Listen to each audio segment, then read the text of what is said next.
Magandang hapon. Ako nga pala ang nagpagpatuloy sa musiko ng pagbabagong diwa. Ako nga pala si Binibining Binibinika.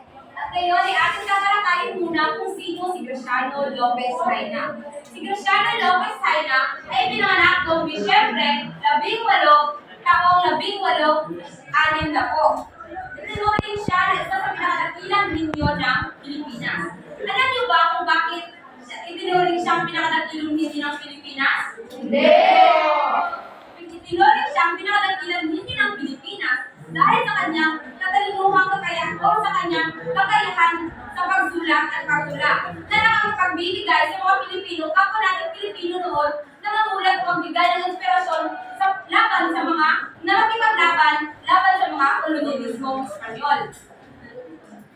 Si Graciano Lopez Haina, siya ay naging isang leader ng kilusang propaganda at siya ay tinatawag o tinawag na isang modernong manunulat. At modernong manunulat.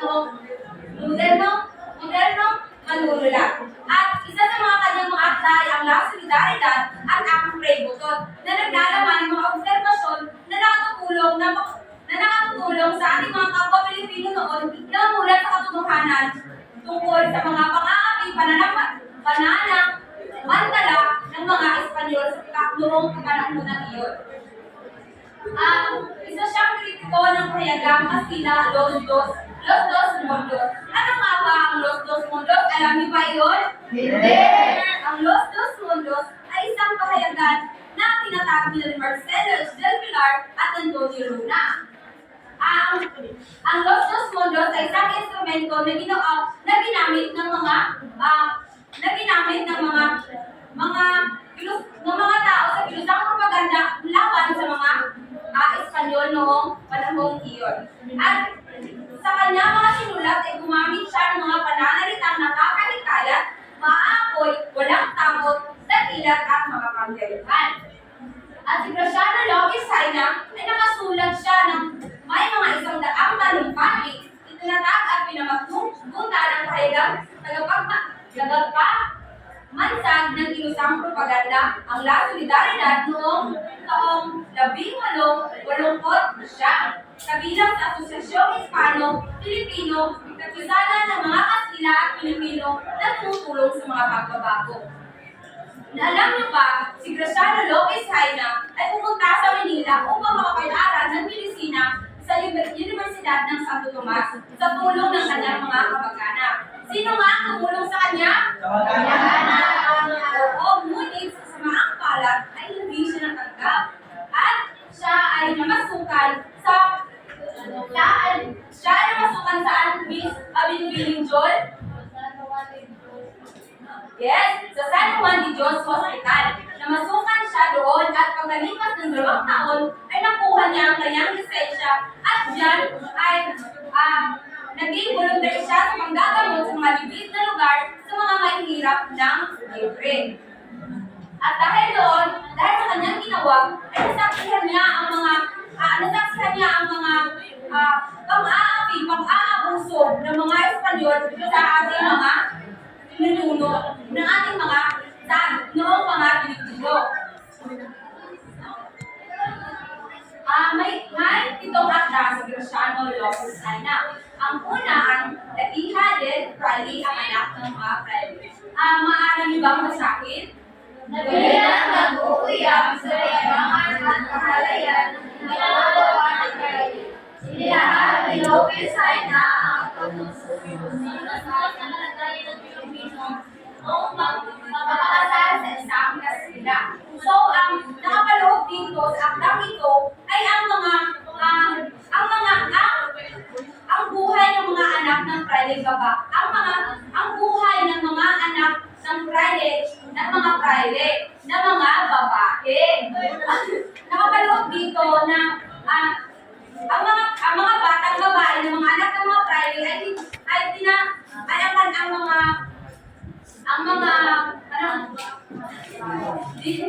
ang mga pagtingin ng mga tao ay sobrang baba dahil sila ay anak ng mga Friday. At alam naman natin ang mga ginagawa ng mga Friday noon, hindi ba?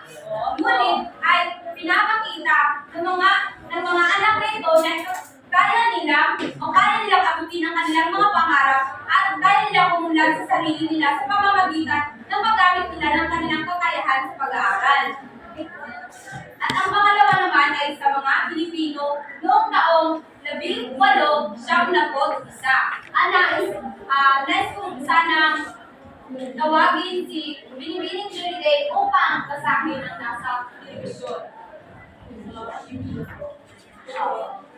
Isang talumpating naglalayo magpabuti ang kalagayan ng Pilipino na malaya, magkaunlad at naipagtatanggol at natatama sa kanilang kasalanan.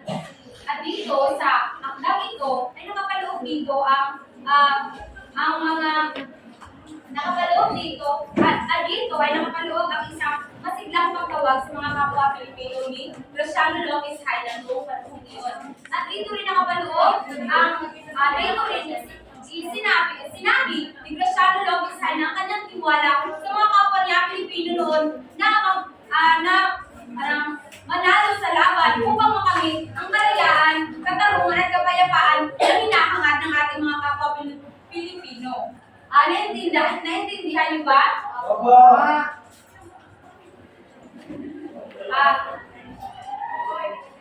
At kung sino man po ay makikita ko na nakikipag-usap sa kanilang katabi ay agad kong tatawagin ang kanilang pangalan at pumunta dito sa gitna upang sila ang tumalakay sa aking tubig ko. Naintindihan niyo ba? Opo. Ang pangatlong akda ni Luciano Lopez ay na ang In Honor de los Filipinos. Ang dangal ng mga Pilipino. Na binibining awa na pwede mo bang basahin ang pangatlo? And honor de los Filipinas, ang dangal ng mga Pilipinas. Talumpatin nagbibigay hugay at nagbubunyi sa tatlong Pilipino nagkamit ng gantimpala sa posisyon sa Paris, Mayo 6, 18 at 80.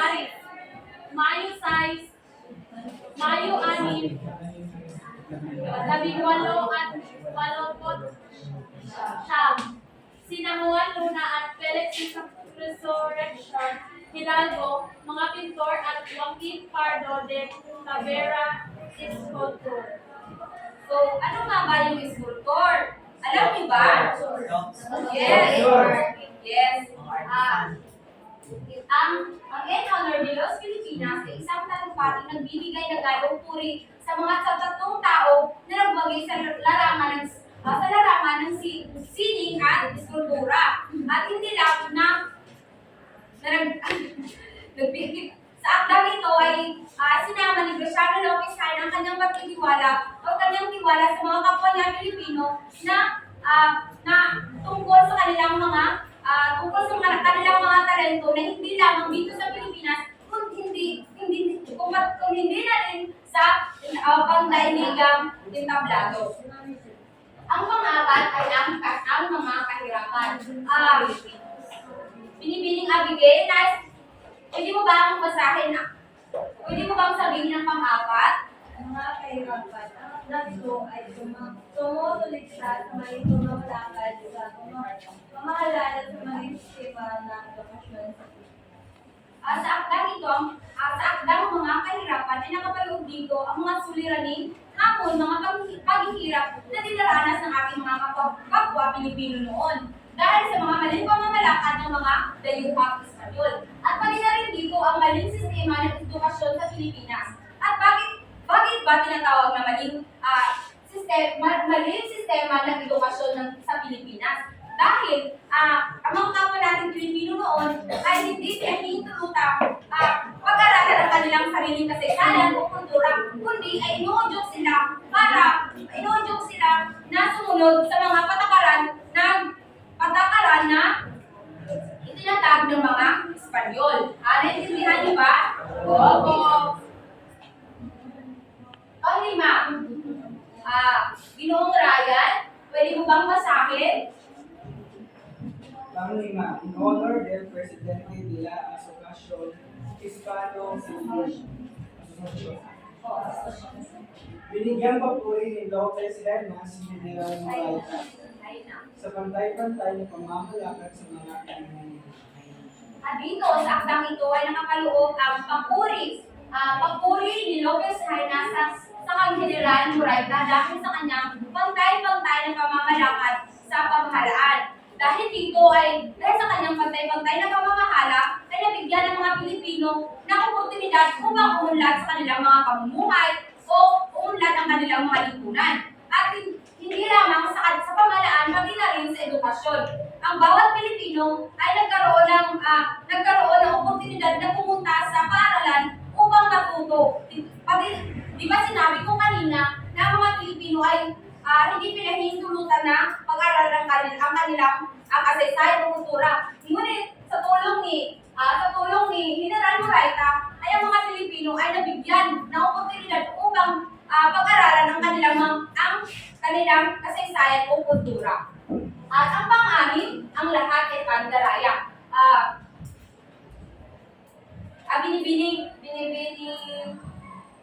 Binibining level, maaari mo bang basahin?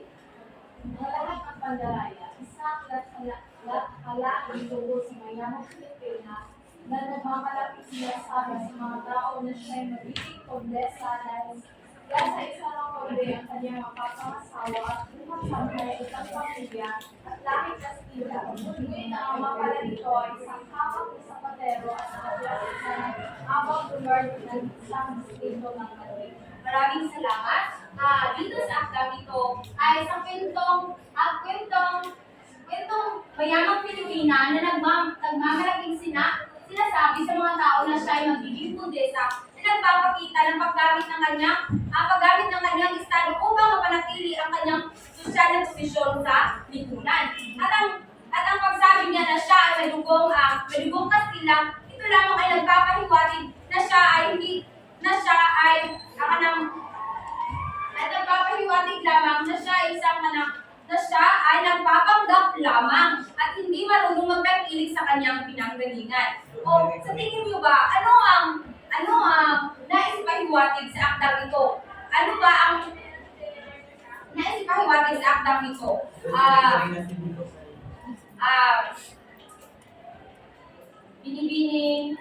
Binibining Camille? Sa tingin mo ba, ano ang layunin kung bakit simulat ang akdang ito? Para sa amin Yes. Tama yung sinabi mo. At tama rin yung sinabi ni Ginoong Brian. Ang layunin kung bakit naisulat ang akdang ito ay upang ipamulat sa ating mga Pilipino na tangkilikin ang sariling atin at dapat ay ating tingnan kung saan tayo, tangkilikin ang sariling atin at dapat ay ating tingnan at ating mahalin kung saan tayo nanggaling. At ang pang-ito ay Pray Butod. Pray Butod noong Disyembre 17 taong 1856 at hanggang noong Enero 20 taong 1896. Binibining Chinet, pwede mo bang basahin ang nasa pang-pitong akda? Isang kainig bilang naglalarawan hingil sa isang primary gumaling sa Pilipinas. Ito'y payat, ngunit na makalipas ang ilang panahon naging mukhang tao.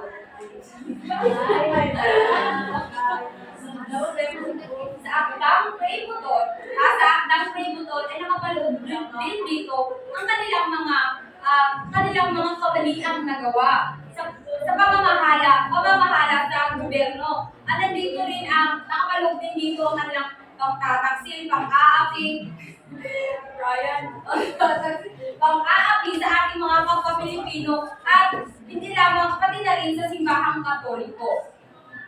At nais niyo bang malaman kung sino si Pray Butod? Sa pagsusuring salin sa wikang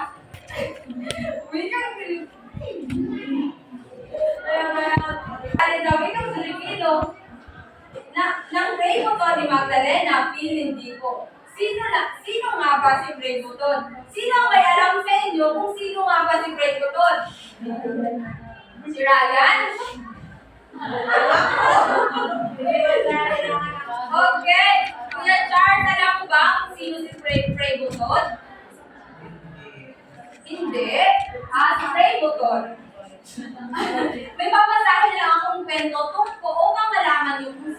habang si Pray Butod.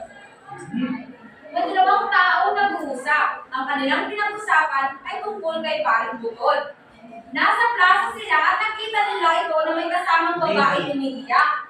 May kasamang babaeng umiiyak at kanya itong sinampal. At ang babae ay umiiyak na nagmamakaawang patawarin sa kanyang kasalanan. Kasumpa-sumpa ang mga balik. Diyan magagawa niya ito ay dahil sanay siya. Dahil sanay siya sa ganoong eksena. Sabi ng kanyang kasama. Siya ang pura paroko sa aming bayan. Ano nga ba ang pura paroko? Pari. Ang mga praile para dito ang may-ari ng parokong may-ari ng paroko ito, hindi ka panipaniwala. Talagang nalilito sila dahil at sa pagmamalabis hindi lamang sa pag-espiritual na bagay, kundi sa pamalaan o pang-politiko at pati na rin sa kalasuan. Dapat ilasunin ang mga ganyang pari. Darating ang araw at pagbabayaran nila ang kanilang mga pagkukulang dahil pa pala nila si China. Pag naalarawan, ang pari Butod ay hindi niya pangalan hindi ito.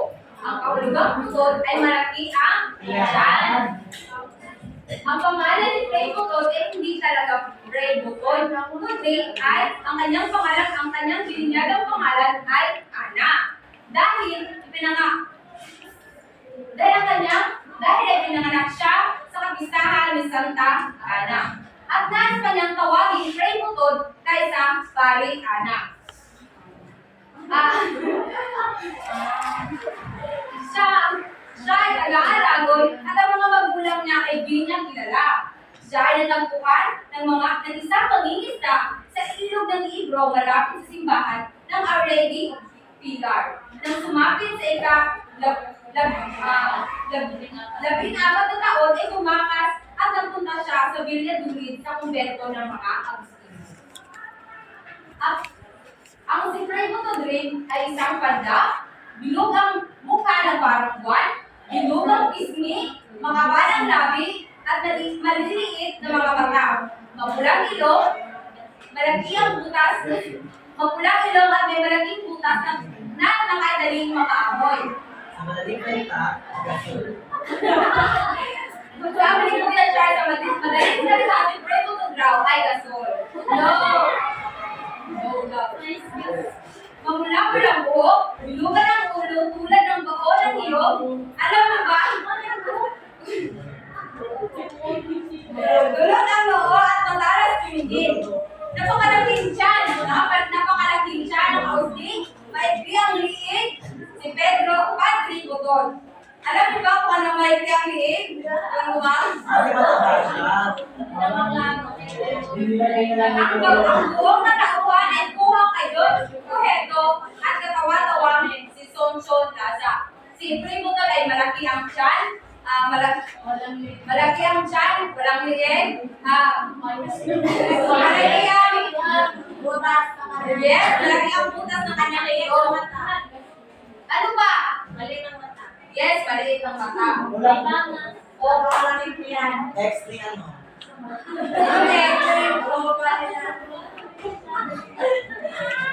Dito naman tayo, tapos na tayo sa pag-alalawan. Dito naman tayo, alamin naman natin ang mga pag-uugali ni Pray Butod.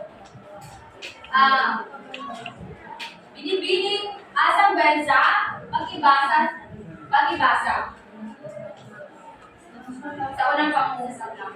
Ang paugali ni matakaw, usurero, masamol sa hudyo, nagpapadirang ng pera, mahilig sa babae, sa India, manggarang regalo, patabaring baboy na kumakain, hinihilaw, natutulog sa maraming isip, hindi ang malamang.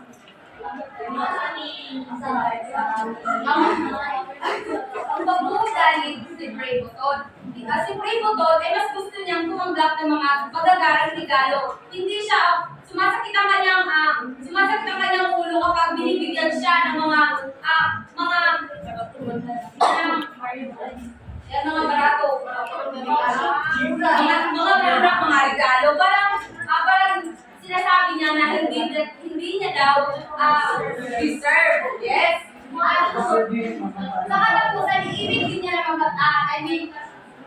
Matabaing baboy na kumakain, umiinom, natutulog at walang iniisip, kundi ang malamang ko, appetit or sarap. At si Pre Bukod ay mahilig siyang kumain ng kung ano-ano. ng kung ano-ano, kaya meron siyang malaking taas.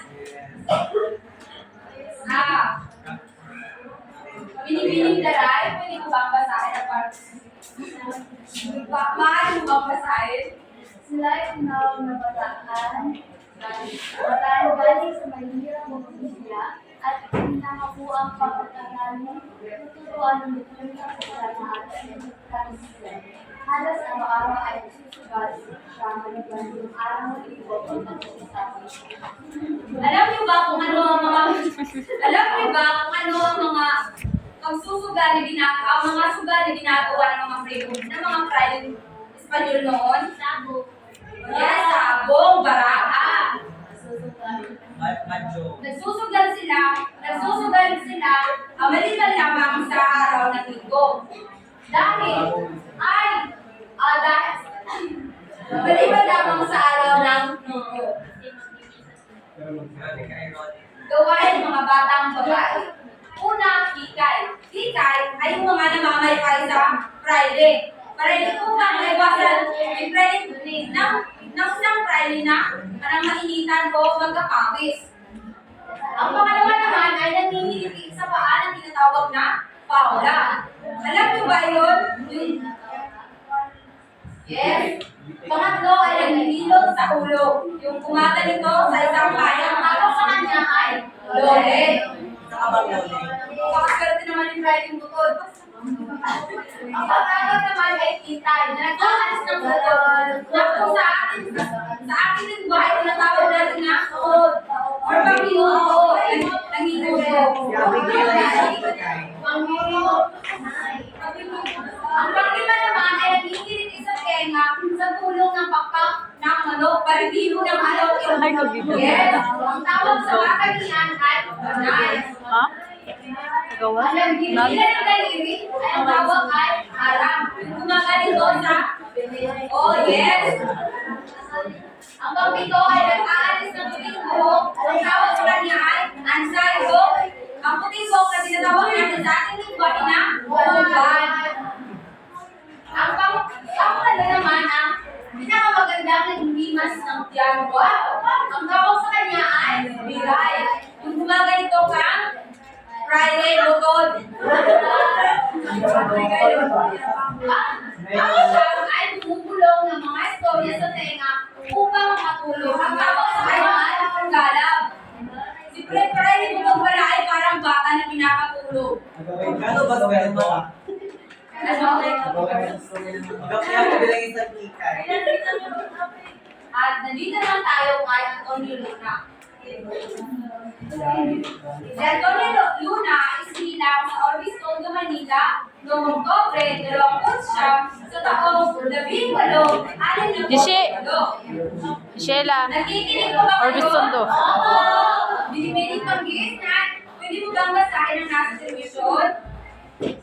Makita sa kanya sa Antonio Luna. Antonio Luna. Isinila sa Orbistondo, Maynila noong Oktubre 1868, isang pharmaceutical produkto ng Ateneo. Subalit nang magsimula ang revolusyon, isa siya sa mga tinatapon sa Espanya. Naging dahil ito upang malinag niya ang kahusayang pang-militar at pagpapakailan. Maraming salamat, Pilipinas Bangkis. Si Antonio Luna, isang aktibong tagapaglaban ng karayaan ng Pilipinas laban sa mga Espanyol. At siya rin ay isang pilosopo, general at doktor ng revolusyonaryo.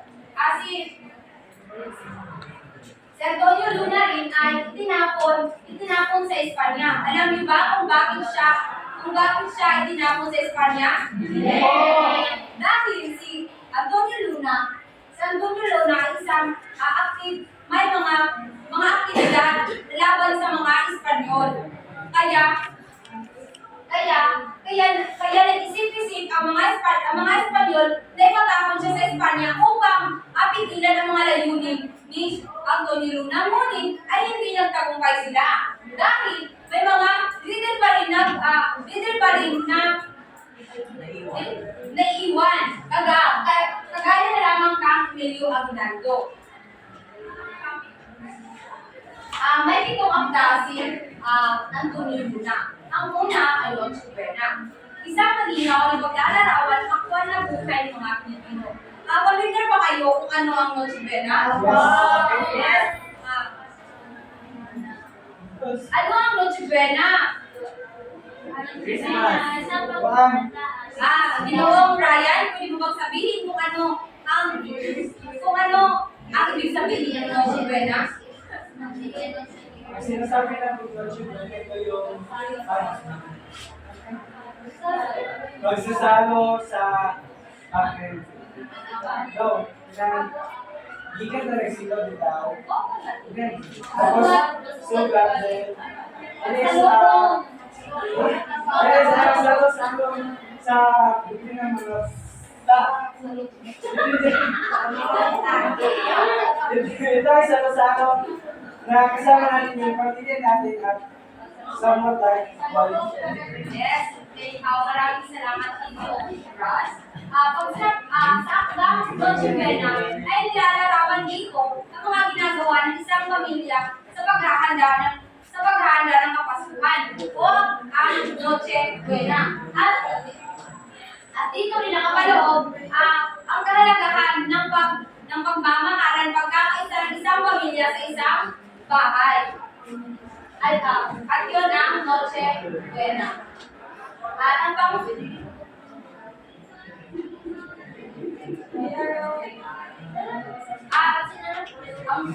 ang Miss Mungkit, nice. Pwede mo bang masahin? By Brendan Lilipang Sika. Isang pagtula sa sayaw na sira na di paraang sulit ang pagitan ng mga kawan. Di ko tinanggap, ulit niyang maganda ang Espanyola, ngunit sila'y haluang andes at ayon. Maraming salamat, Pilipin. Mungkit. Ang nag-version dito, nakapaloob ibig sabihin ito ay isang sayaw ng Kastila na nagbibigay ng malasakit sa mga Pilipino tungkol sa kanilang mga kultura o tradisyon na influensya ng Espanya. Ngunit ay tinatawag pa rin silang haluang anghel at demonyo. Ang banong tatlo, pwede niyo bang basahin lahat? Isang pag-ulat ng mga kapilan na sa Pilipinas sa isang kaluhigan ng Espanya, ngunit pinalalagay ng niyakang kapasinan ng Diyos. Sa akdang ito ay sinasabi na ito ay isang pagtutulig sa mga opisyal ng Espanya na nagsasabi na ang Pilipinas ay kabilang ng Espanya. Ngunit kapag sinilan ng buwis ay tinatakpan na nila ang mga Pilipino at kanila na itong sinisingit. Makikita natin dito sa akdang ito ang hindi pagpantay na pagtrato ng mga Espanyol sa mga tao. Ang La Maestra, ang pangapat ay La Maestra. Naglalarawan ng kapintasan sa sistema ng edukasyon para sa mga kababaihan. At sa akdang ito ay sinasabi na may isang guro na naglakas loob na ipaglaban ang edukasyon ng mga kababaihan. Dahil sa panahon iyon, ang mga kababaihan ay walang karapatan na pag-aralan ng mga kung ano ang pinag-aralan ng mga lalaki. Dahil ang mga kababaihan ay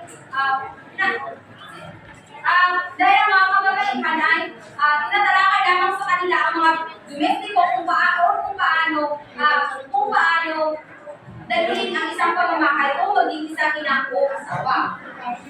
Ngunit dahil sa isang guro na iyon ay naging malaya ang mga kababaihan na mag-aral sa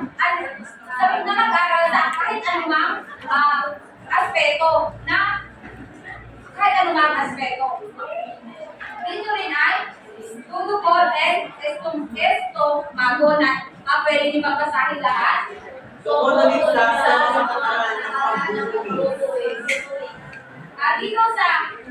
Dito sa panglima ay ito ay isang tula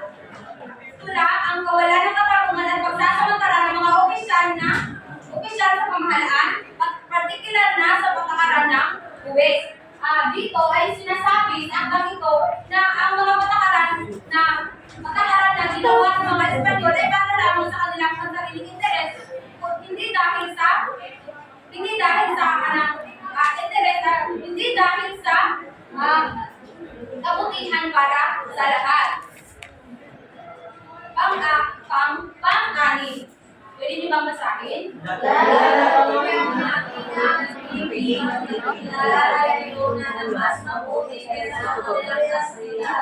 Pag sinasabi natin eskwela, ito ang grupo ng mga tao na nag-uusap tungkol sa iba't ibang mga paksa.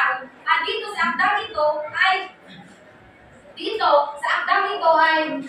sinasabi ni Antonio Luna na mas maganda ang mga kultura at tradisyon na meron tayo kaysa sa mga impluwensya na binigay ng mga Kastila. Alam niyo ba kung ano ang tawag sa ganong pag-iisip? Ethnocentralism. Ang pang-pito at pang-pulis. Pwede niyo ba ako sa akin? Impresyones. Sa kalibutan ng mga obserbasyon, Alam sa paglalakbay at mula sa mga gawin ng At ang impressionist, ang ito ay isang kalipunan ng mga obserbasyon para sa paglalakbay at una sa mga gawin ng mga Kastila noong panahon ng kolonyalismo. Sa pamamagitan ng mga saraysay at kritisismo, pinakikita ni Luna ang kanyang pananaw at karanasan sa mga pangyayari at kultura ng lipunang Pilipino sa ilalim ng mga pananap ng Espanya sa panahon iyon. At ito rin ay naglalaman ng kanyang opinyon, analysis, at kalagayan ng bansa at sa paraan ng pamamahala ng mga Kastila na naglalayong magbigay, liwanag at pagkunawa sa mga pangyayari at karanasan ng mga Pilipino noong panahon iyon. Natatandaan niyo ba kung ano ang mga naranasan ng mga Pilipino noon sa panahon o sa kamay ng mga dayuhang Espanyol? Pinipinig siya na! Tulong mo natin. Tayo ay Pwede ka ba pumayo?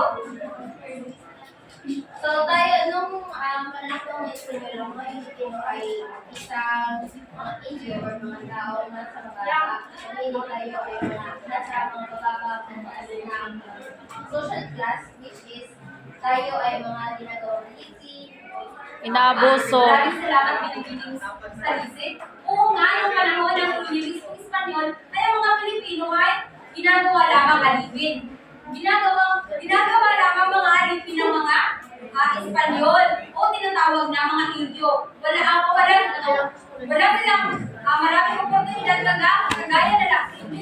Hindi kagaya sa mga Espanyol. Kagaya lamang sa edukasyon, sa lipunan o pamahalaan. At yun lamang po at maraming salamat sa inyo.